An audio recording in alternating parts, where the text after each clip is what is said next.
यहाँ पे जो है अमन मेले का इनकाद किया गया है। मज़ीद मेरे साथ वैद गश फ़कीर जो सिंध के मारूफ टिकटॉकर भी हैं वो भी मौजूद हैं, उसके जो बेटे हैं साहबजादे मोहम्मद साजिद अली वो भी मौजूद हैं। सर जी आज सर बताइएगा, आज अमन के हवाले से आप यहाँ पे तशरीफ़ लेकर आए हैं, क्या कहेंगे आप? अमन के लिहाज से मैं कहूँगा कि भाई ये काविश जो है मुमताज़ चांद साहब की और DPO रहीम यार खान समो साहब इरफान समो साहब की है, और उनकी जो काबीना है यानी जो पुलिस है नीचे तक काम तो सब उन्होंने किया, और ये शुक्र है कि अभी अमन हो गया है।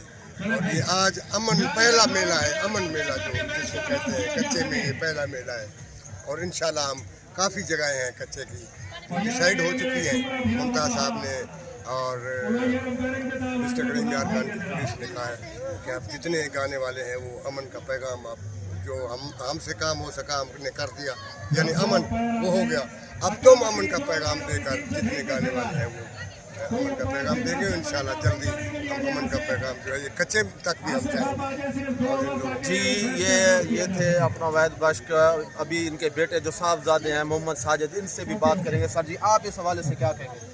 जी बड़ी खुशी हो रही है कि इतने सालों के बाद जाके हमारे इलाके में अमन हुआ है, और ये मुमताज़ चांद साहब और रहीम यार खान पुलिस को जाते हैं। ज़ाहिर बात है इतने टाइम से बदअमनी थी और ज़्यादातर हालात ख़राब थे निचले तबके के, तो अब अल्लाह ताला ने बरकतें डाल दी हैं। रात को कोई भी निकल जाता है किसी काम से तो कोई टेंशन नहीं। जी ये थे अपना वैद बख्श और उनके बेटे साहबजादे। इनका कहना है कि आज जो कच्चे में और यहाँ पे जो अमन अपना हो चुका है वो क्रेडिट जो है MP सरदार मुमताज़ अली और DPO इरफान अली समो की टीम को जाता है।